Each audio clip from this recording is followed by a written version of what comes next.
All right, I'm going to be talking about converting leases to triple net leases from gross for commercial properties, retail, industrial. Whether you're a property owner or you're an investor, you're looking to start collecting some of those triple nets, convert people over, what that really looks like, what the process looks like for doing that. For those of you who don't know who I am, my name is Matthew. I'm a commercial real estate investor based out of Southern California, but I buy commercial property all over the country. Kansas, Texas, and Florida are the three states we're in now. So what are triple nets? Triple nets are basically all the expenses of the property. Um, there is property taxes, property insurance, and then CAM, common area maintenance.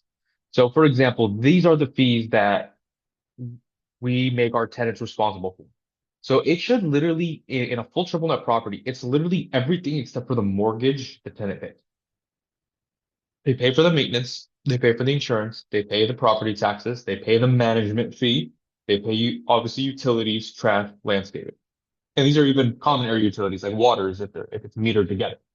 But what you do is you can start billing those back to the tenant, which is the way to one of the easiest ways to increase value of commercial property is to buy it with gross leases and gross they're called gross leases for a reason. They're disgusting. So to convert gross leases to triple net leases where the tenants are actually covering the expenses of the property and therefore increasing your NOI because your expense side went down. And honestly, in a full triple net property, your base rent, this number right here, your base rent should be your NOI. That means you completely erased all the expenses through collecting it from the tenant. Let me give you an example. This is a barber that is in one of my retail centers here. His base rent is 1,875. That's his rent. On top of his rent, he has an additional $750 that he pays to cover his percentage of the building for insurance. Property's 10,000 square feet. Insurance is $10,000.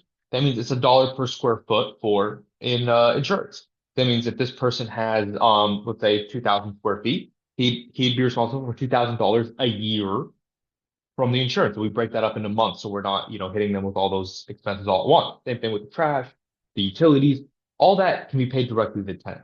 Now, the idea is how do you actually do it?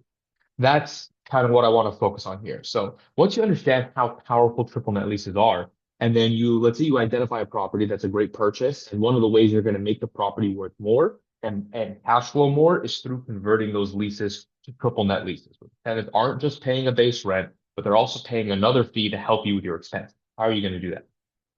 First thing is you need to make sure the tenant doesn't have any term left on their lease. The lease actually has to be expiring. So if I were to inherit a tenant that doesn't expire for 3, 5, or 7 years, which is pretty common in the commercial real estate world, these are longer leases. I was just looking at an OM recently where the property looked like a great deal, but all the leases had 7 years left on them. And in order for me to raise the rent and convert them to triple net, they had all this term that had to burn off and that I couldn't do. So ended up not being a good deal. So that's why it's actually advantageous if the rents are low and the rents are gross. I like month to month tenants. People usually shy away from month to month tenants, but I think if it's a value add plan, then month to month is better. If you're just doing it for cash flow and you don't really have a value add strategy, more of a yield type of investment, then yeah, you want term. Anyway, I digress. So what you want to do is you want to make sure there's no term left in the lease. And then what you're going to do is I like to get them on the phone and explain to them that it's time to sign a lease. So let's say oh, you buy a building, tenants month to month, they're just paying, a couple $1,000s directly to the owner. Maybe it was a mom and pop landlord, which is usually the situation. And now you're converting them to triple net. What you do is you say, hey, listen, um, I cleaned up the building, which is a prerequisite that I like to do, by the way. Buy the building, clean it up, and then have the rent increase conversations. Clean the building. I'm like, hey, I cleaned up the building. Property taxes got reassessed on me. So the next leases are going to be triple net. And sometimes they might be familiar with the term, sometimes not. A lot of these single business mom and pop landlords don't know what triple net is, don't care what it is. It's like, what is the dollar amount you're going to charge me every month? That's all they want to know. So sometimes I'll break it down simply, like, hey, we're keeping your rent the same, but we have to tack on your percentage of the insurance and the yard maintenance and the landscaping and the management and all that. We have to because the expenses are going up, so we have to pass some of that off to the tenant. And I would tell it this way, like you're the one benefiting from the landscaping, not me. I'm nowhere near the property. You're the one that benefited from us improving the monument sign and getting your sign on there on the street with a whole bunch of traffic. You're benefiting. You're benefiting from the management company that if you call us and say, young kids are hanging around and skateboarding in the back, we're going to show up and ask them and have someone remove them. So that is the stuff we'll do to maintain the common area of the building, like water. I didn't use the water, but some buildings that you buy, the water is single meter. So you collect that back from the tenants. I'm not the one using the water. You're the one using it. So I explained to him that these triple net costs, he is the one enjoying the benefits of it. Therefore, he or she is the one that should be paying for these amenities. Same thing with insurance. If somebody, drives into the building, skids off the road and drives into the building, my insurance, my property insurance will cover it. That wasn't for me. That's for them. So once I have that conversation with them, I tell them, okay, so your rent used to be, let's say, 1,500, and now it's going to 2,600. So that's going to be a $1,100 increase in your rent because property taxes, insurance, are usually the two big ones, trash, getting someone to pressure wash the parking lot every 6 months. All that is included in that additional 1,100 that you're paying. And then what you do is you send them a lease and then they sign it. And now you have a new triple net lease. Now under in your property management software, you can add an additional line item. One is just base rent. The other one is CAM. Okay. Now there's another thing about CAM that I think is worth talking about. So in order to get a CAM number, a triple net number to charge the tenant, you have to have a good idea on what your expenses are for the building. So it's a lot easier if you've owned the building for a while and you can look at historicals. It's a lot harder if you just bought the building and you're converting the lease triple net. But if you've owned the building for a while, just look at historicals. What have you been paying for insurance, property taxes, maintenance, repairs, utilities, landscaping? Like, what have you been paying? If you inherited it, what you want to do is you want to grab the previous landlord's financials, their expenses, and then add a buffer because if likely the taxes is going to get reassessed, you might be paying more for insurance for a brand new policy. So I definitely add a buffer and obviously figure out what your property taxes are going to be. You should know that before you buy the property. Figure out what your insurance is going to be. You should have quotes before you buy the property. So you should have a good idea on what your expenses are, this is all a whole part of underwriting where you have to get all the expected expenses for the asset. Once you have that number, now you can break it down by square footage. Let me give you an example of the person we were just looking, the barbershop we were just looking at. It's Suite 3. They're 1,500 square feet. They're 14.22% of the property.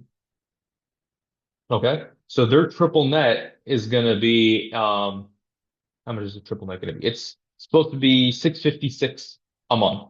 So that's what they paid, 656 a month. And then at the end of the year, what you do is you do something called a reconciliation, which is what this is. What a reconciliation is you look at the actual expenses and then you look at what you estimated for the tenant to pay monthly, and then you have to reconcile the two. So if it was more expenses than what the tenant paid, the tenant owes you more money. If it was less expenses than the tenants paid, you actually have to refund the money to the tenant. So let's say this one we budgeted, the total building expenses was 39,000. We had budgeted less than that. So the expenses actually were higher. So the tenant at the end of the year owed us a one-time payment to make up for the difference between the actual and the monthly estimated that they paid for 2025. That is CAM reconciliation. And it's processing it. And a lot of tenants will push back. It's great when it's even, it's just there, or you give them a slight refund, you can give them a credit on their next bill. Or sometimes if it's a small bill, a lot of landlords will forgive it. If it's left within a certain margin of error, they'll have a margin of error. And if it's within there, they'll just move on the next year. But it really depends on how you do it. Because for every, what's called slippage between the actual expenses and the triple net collected, we call that slippage. So the more slippage you have, the more it hurts the property's value. Decreases the property NOI, slap a cap rate on that, building's worth less. So reconciling is really important. Better yet, estimating properly so that the triple net that the tenants are paying will actually translate to a full expense elimination, and then all you have is pure net operating income. Just by buying a property and converting it from gross to triple net, adding this extra line item, you can significantly increase the value of the property. You can increase the NOI by 25, 30%, which translates to a similar increase in the value of the property.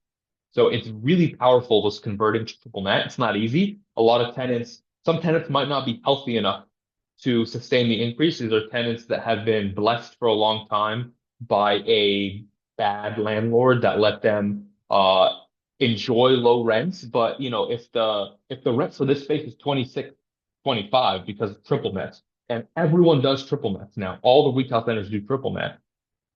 In order for me to maintain the building properly, I have to build these back to the tenant. If not, if no one did triple nets, you're going to start seeing properties decay. The landlord doesn't care about the landscaping, hasn't been to the property in 3 years. But when the tenants are paying for the landscaping, the landlord's a lot more likely to say, okay, I'll get a company to come out every 6 months and improve the landscaping. And obviously, landlords need to be prudent and they need to ensure that the expenses are not overwhelming for the tenant. We bid out property insurance almost every year. We contest property taxes to lower that expense because as we keep triple nets down, we retain tenants. We decrease their overall CAM charge, which lowers their overall rent. And to be frank, the more we can control the triple net expense, the more we can raise the base rent.